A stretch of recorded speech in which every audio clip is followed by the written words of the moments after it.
Good afternoon, ladies and gentlemen. My name is Martin Aarup. I am president of CEPOS.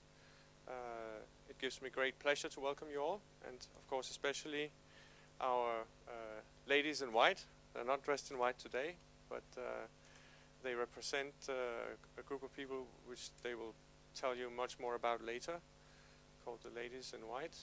And the two ladies that we have flown in from Spain, arrived just a couple of hours ago, are Blanca Reyes and Elena Larrinaga, who will be talking about the current situation in Cuba, and we are very, very pleased to have you. Thank you very much for coming.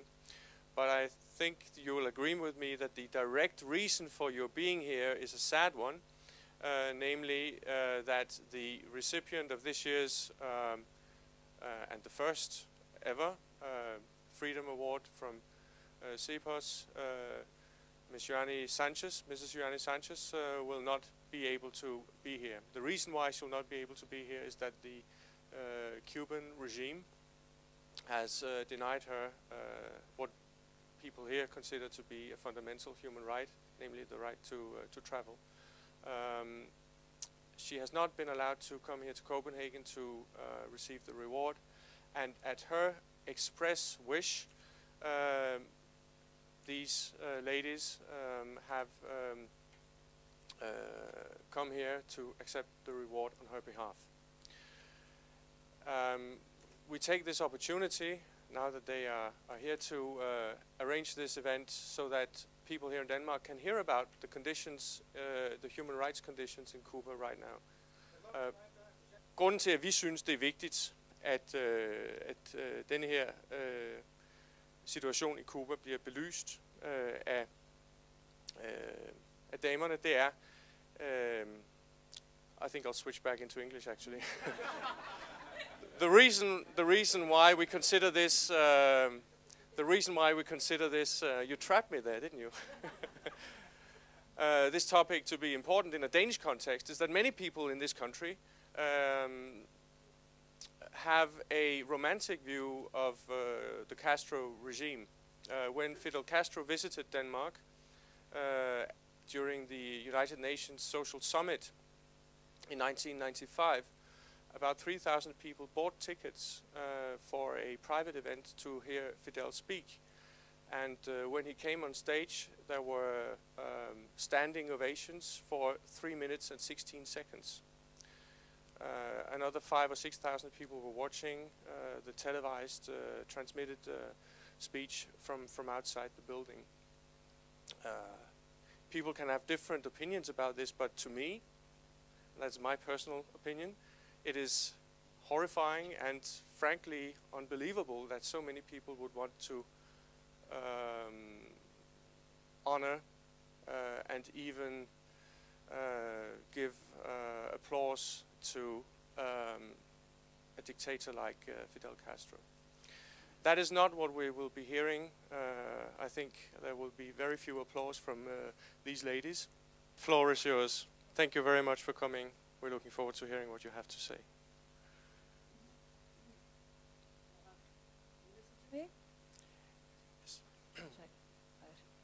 Should be on. It should be on. And this one, the other one, right? I don't know. That's okay. They're both okay, on. They're both on. They're Okay. both on. Okay. Can you hear me? I think you should Yes? stand up. Okay. So we stand up. Blanca, come with me. Ven.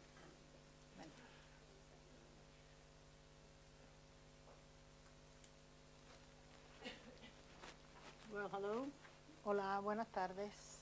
Hello. Her name is Blanca Reyes. Bueno, mi nombre es Blanca Reyes, soy la representante de las Damas de Blanco en Europa, pero en este momento no he venido a representar a las Damas de Blanco, sino a darle un apoyo, porque para mí es un honor recibir el premio de Yoani.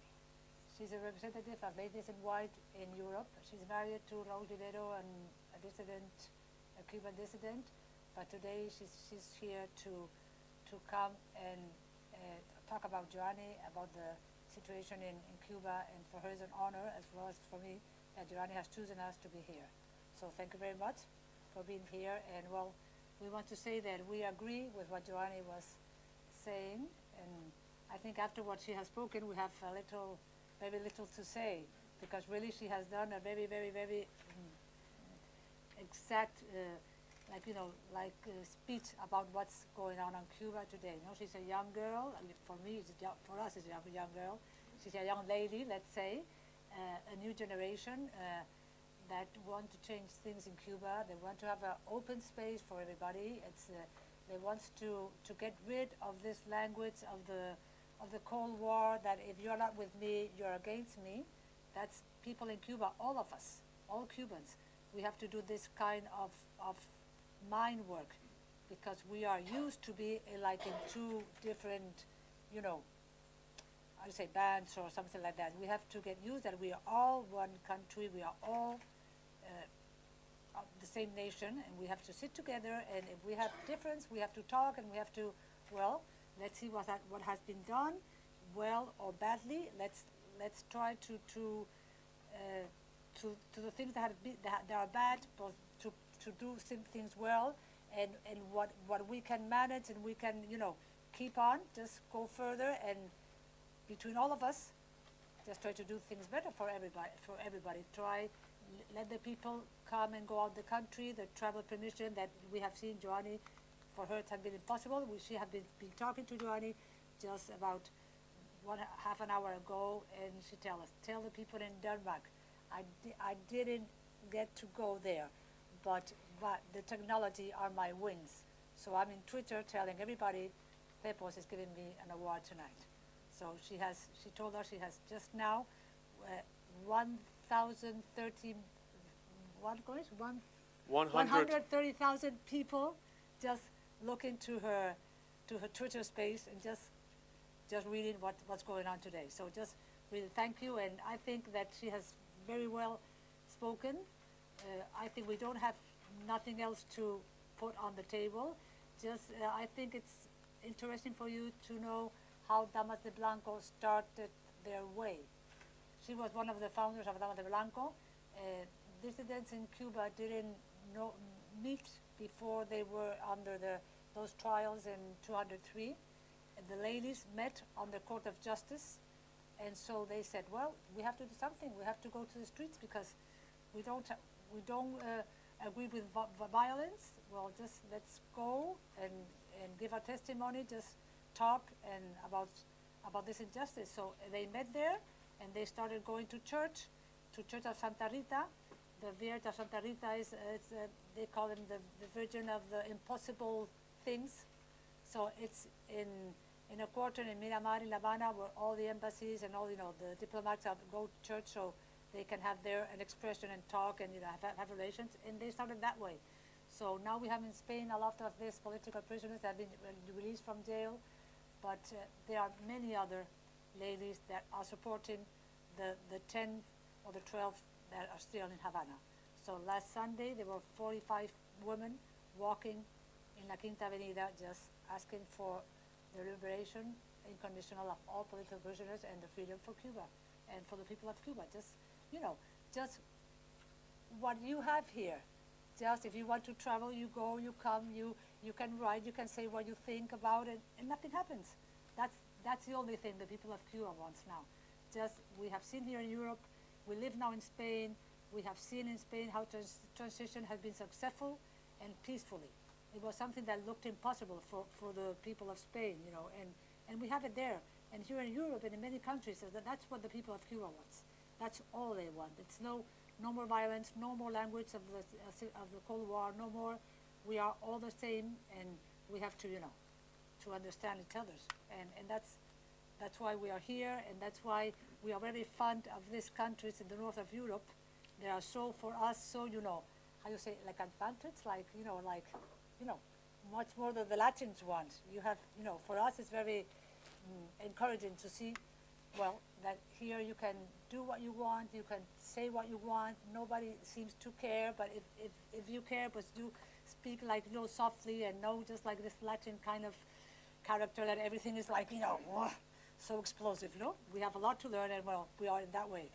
So thank you. If you have any questions, well, she will answer whatever you want. Okay, thank you very much. How about the name? ladies in white. Ladies in white, Damas de Blanco. ¿Cómo fue el nombre de las Damas de Blanco? Damas de Blanco. Sí, pero why? ¿Por qué el nombre? ¿Por qué el nombre, Damas de Blanco? Porque es el símbolo de la pureza y de la libertad. Because they say they started to get dressed in white because white is clean, it's pure, and it's like liberty, freedom. So they started to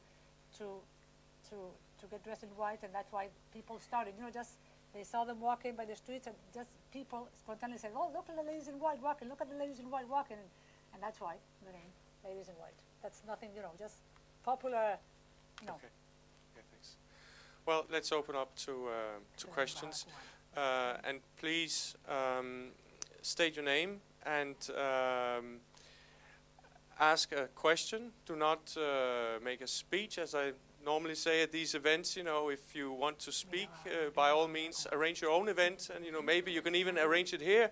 But at this event, we have come to listen to the people who are on the event, and not to people coming from the street giving long speeches. So a specific question and a short one.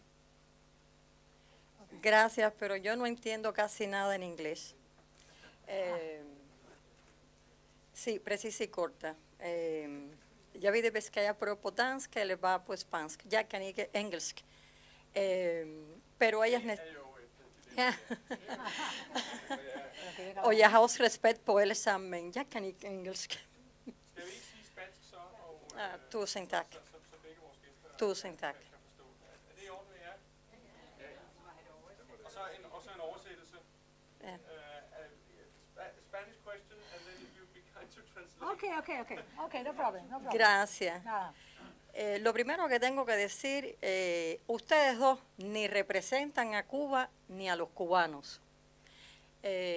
Yo realmente soy cubana y detesto que el color blanco se coja para una frase tan desagradable como las Damas de Blanco, lo que ustedes están representando.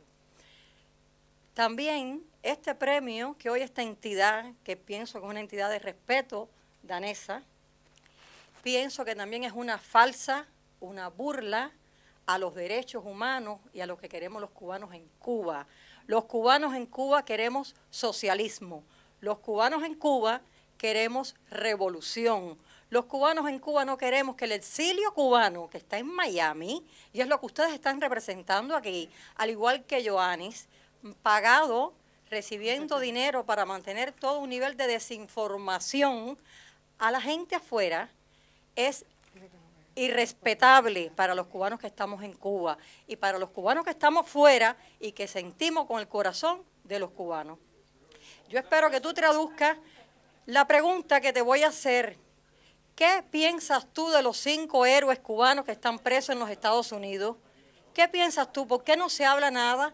¿Dónde está el premio al pueblo de Cuba, que aunque es un país del tercer mundo, manda médicos y estudiantes, y estudiantes al mundo entero? ¿Dónde está el premio? ¿Dónde está el reconocimiento a ese pueblo cubano con todas las difíciles situaciones que nosotros solo estamos enfrentando allá? ¿Qué dice usted de eso? No, dile que yo no cuestiono. Mira, yo no cuestiono eso de los 5 Let's just get... She doesn't agree that you have given the prize to Yoani. She doesn't agree that ladies in white, they don't represent the people of Cuba. Where's the prize for the 5 spies that are in the United States and in jail? And where's the prize for the people of Cuba that suffers the hard situation now? Okay. So, okay. Mira, yo no cuestiono en ningún momento la cosa de los 5 espías, porque esto es... Ellos no son espías. Bueno, pero tú has dicho 5 espías, ¿no? You've had your say now. Du har haft lejlighed til at sige det, du vil. Og nu vil jeg gerne bede dig om lige at lade dem svare, og så kan vi se, om der bliver tid til mere. Estamos en un bando opuesto. Entonces, yo no cuestiono eso, porque yo vine a recoger un premio, el de Yoani, que a los 5 héroes, como tú dices, no lo han premiado, no sé por qué. Me parece antidemocrático que yo diga cualquier cosa. Ahora, en las leyes, los 5 héroes están juzgados en un tribunal en los Estados Unidos, y 75 opositores cubanos fueron a dedo cuestionados por el gobierno de Fidel Castro. Yo no pertenezco a la cúpula de Miami. Yo soy una cubana que, como tú quizás piensa en la libertad de su pueblo, en la que haya democracia. A Yoani le dieron pero también le pueden dar, si es una causa justa, a esos 5 héroes. Yo lo que sí opino es que uno tiene que saber cómo y en qué lugar dice esas cosas, porque, por ejemplo, Yoani en Cuba no es conocida, en el mundo entero. ¿Y por qué Yoani no es conocida? Porque Yoani no le permiten el acceso a Internet. Pero los 5 espías tienen Internet en su cárcel. Ahora, yo te digo, yo nunca en mi vida he hablado ni de los 5 espías para nada, porque me parece que son seres humanos que tienen el derecho a ser libres o a escoger cómo han escogido su destino. Eso es todo lo que yo pienso. I hope you have a very good memory. Yes, I do. She says, first of all, she's now here for the prize of Yoani. Second, that she doesn't know why nobody has given prizes to these 5 heroes that are in the jails of the United States. They have been judged by a trial in a democratic country, but well, even though they are human beings and they will be very happy if they can, be free and everything. But that she just wants to make a difference. 75 dissidents were in jail in Cuba in 203 after a trial, summary trial with no defense, and they have been condemned for more or less 25 years in jail. That she, ¿qué más dice después de las condenas? Que fueron a dedo. Sí, que fueron a dedo. And then that these 5 spies that are in jail, they have internet, and then Yoani is not here. She couldn't come. She doesn't have internet in Cuba. Nobody can know about her because there's no freedom in Cuba, so that's it. And she respects very much all the other opinions. She's a Cuban. She doesn't live in Miami. She lives in Spain, as they live here in Denmark. And well, we are from the same country, so we probably want the same, all of us. Any other questions? I think you've had your go.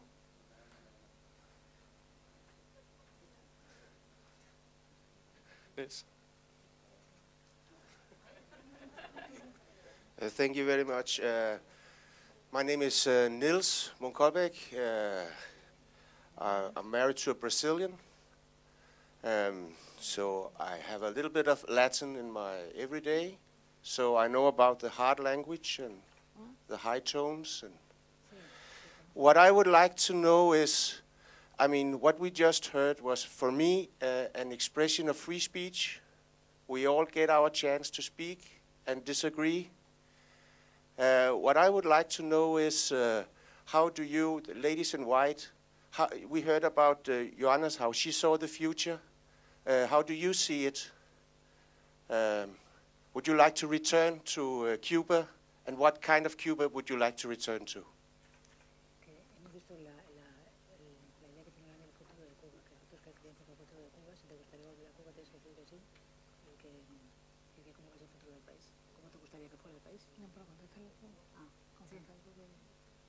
Well, of course, ladies in white and want to go back to Cuba. Of course, they would like to go back to Cuba if they could be free in their country. They will like to have a country. They always say the same, and we always say the same. They only want a democratic country where everybody can be, of course, a communist party as well. An open country, a democratic country, and a normal way of life. That's all, what we have here today. That's all. And of course, they want to go back. Of course, everybody has their families, and Tell me your personal story.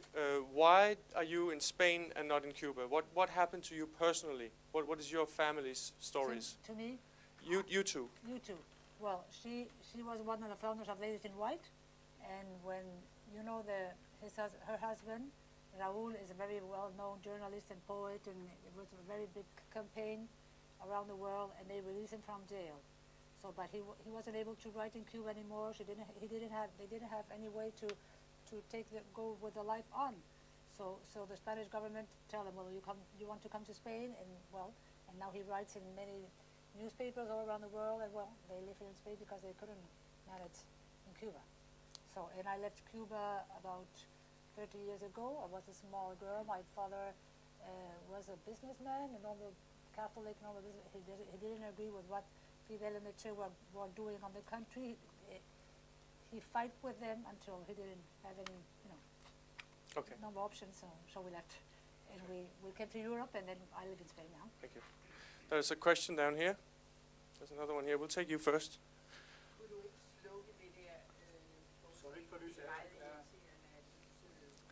Jeg hedder Svend Simonsen og har været i Cuba flere gange og har 2 spørgsmål på engelsk. Okay, my name is Svend Simonsen. I've been to Cuba several times and I have 2 questions. One is, do you know that if Yoani Sánchez actually took part in this very extensive economic debate that took place between November and March this year, where about 8 million people, I've heard, took part in meetings to discuss the economic reform program of Cuba. Did Yoani participate in that? No. Second question is, I wonder where the money for this big prize comes from. Because as far as I know, CEPOS doesn't create any value. They live from funds like you do, and whether you brought the money from your supporters somewhere. I don't. I'm sorry, but the prize is made. I don't know that. The prize was made possible by a generous donation from a private individual, someone who's actually here, Mr. Bjørn Høj Jensen. So it's a private.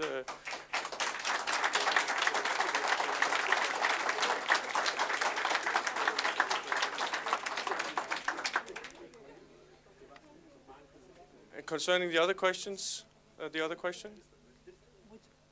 Que si sabemos que Yoani participó en el meeting este de las personas de la reforma económica, ¿no? No, Yoani didn't participate at all. Do you think it's right that 8 million people participated in There's another question down here. Hello, I'm Russian and I grew up in Soviet Union. So the situation reminds me very, very well Soviet Union for 25 years ago. All of the stuff and embassy people too. And I have some friends I had for many years ago, friends. Some was dissidents in Moscow and spoke against the system. And it was like, this nation was paid to listen to this wall, to listen to what's going on in this apartment, what talked about, and go down to police and tell, how bad is in the Cuba now. It's so bad, or it's maybe, can you trust your neighbor? No, not really. Not really. Officially, there's a lot of, of following, and you don't know, never know who is on this kind of game. It's very hard, really. Very hard. Unfortunately, it's very hard. So you can't really know. No, you can't rely. You have to be careful in who you rely. It's very that way. It's still that way. Someday it will never be like that, but now it's still that way. It will be for a while.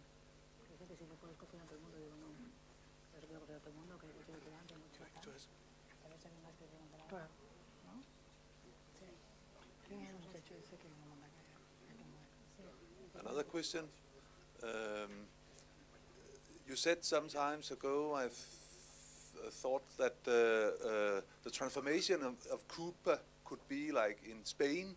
Spain had a dictatorship with Franco in many years, and you hope, I read of you, that Cuba could have the same transition as Spain.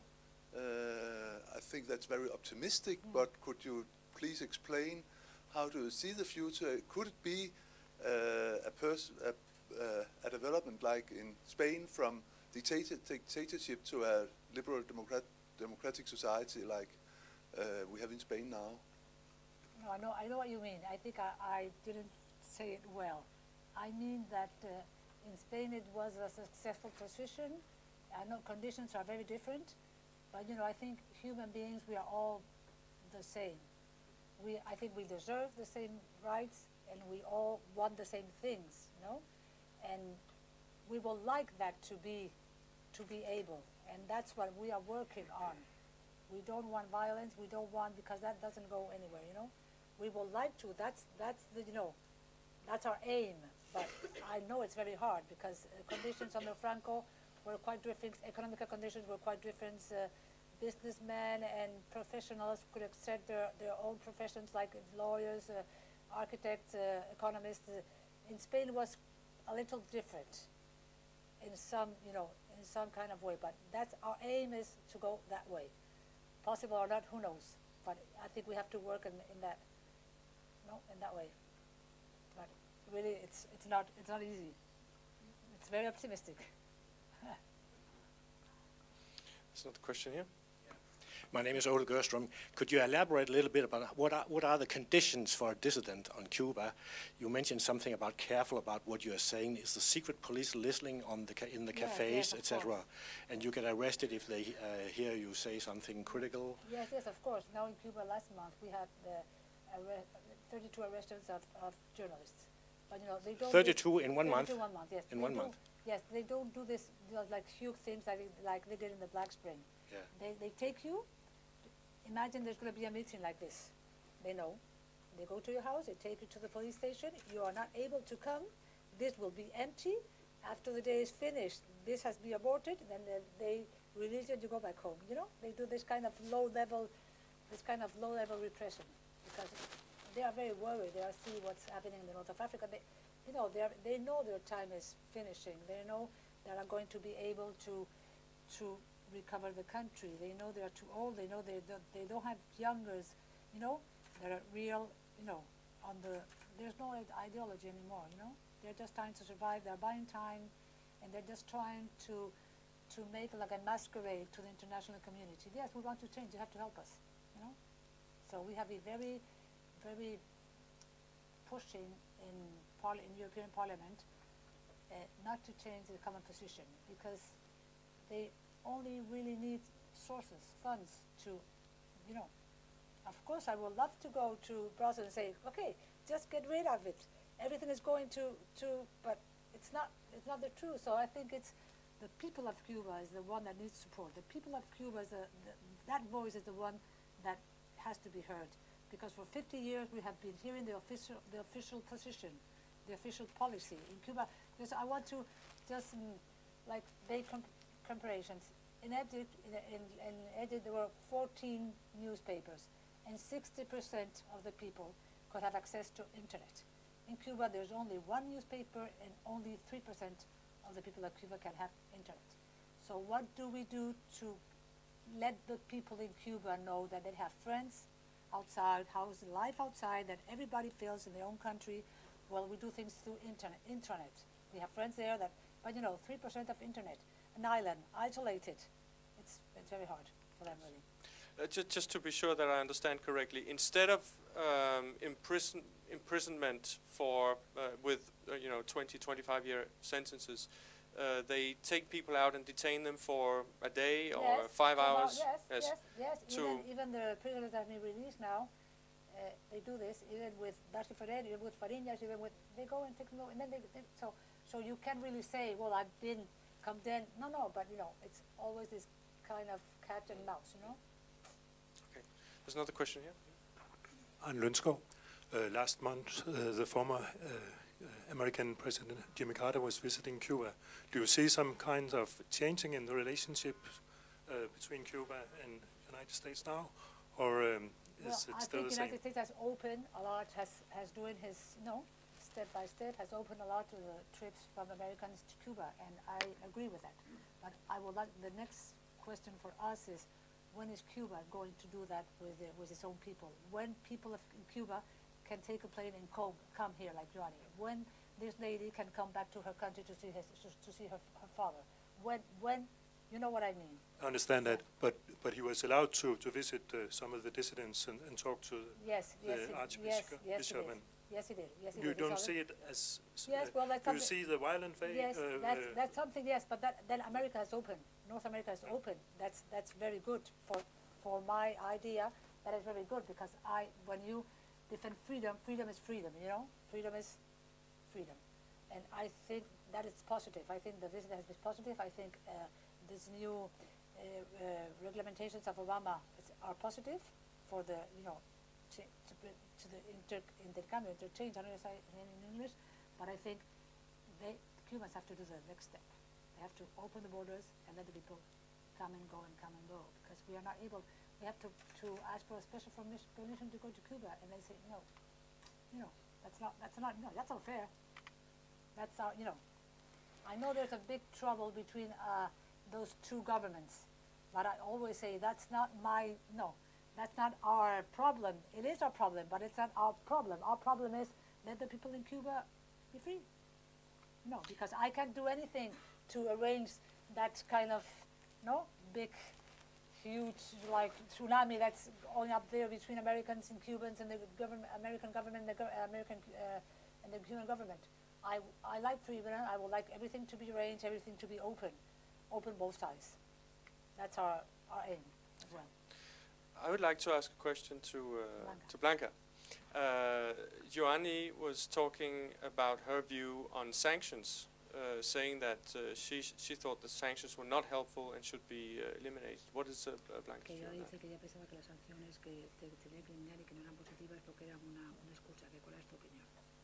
Bueno, yo pienso que es una excusa también, que el bloqueo, el tercer país que está invirtiendo ahora mismo, que está dando dinero es en los Estados Unidos.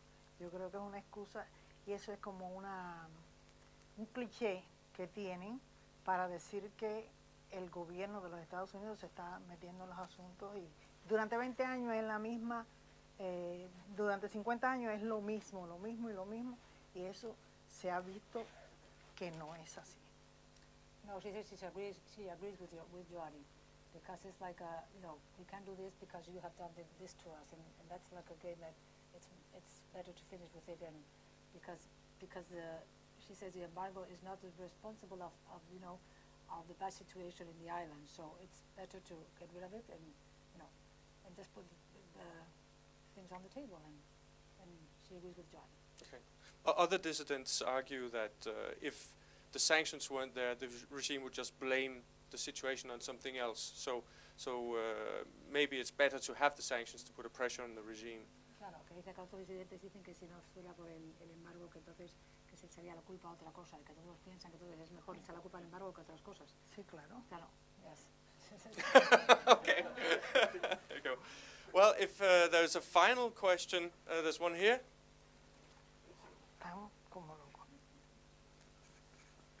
My name is Paul Jensen. I'm a candidate for the Danish government. And I went to Cuba 2 years ago. And I like Cuba very much and the Cuban people, but I totally understand what you're talking about. But being there, I got the feeling that the Cuban people like the healthcare system and the education system very much. But my impression was that it maybe not is the best in the world. What is your opinion about that? Well, our opinion is that they like it and it's not the best of the world, of course. But I think that's two positive things that have to be reinforced. Because we live in Spain. In Spain we have this kind of healthcare and this kind of education, free for everybody. But it's nice and good, And I think those two items have to be reinforced in Cuba. Of course, the healthcare has to be for everybody, and education as well. But we have to reinforce it because now it's like very very low level. So the stories about Michael Moore did a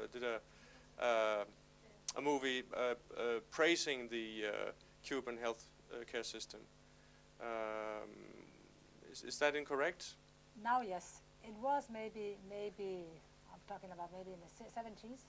Maybe it was a great good achievement, but now really there's no everything is so gone down. But it was once. It really was. Okay. Look, it is. We're approaching the end of this meeting. There's no time for further questions. We have to finish. Thank you very much for the for your attendance, and thank you very much to the ladies in white for coming here. It's been a pleasure having you, and this has been one of the most dramatic meetings I have hosted in the years of CEPOS. Thank you very much.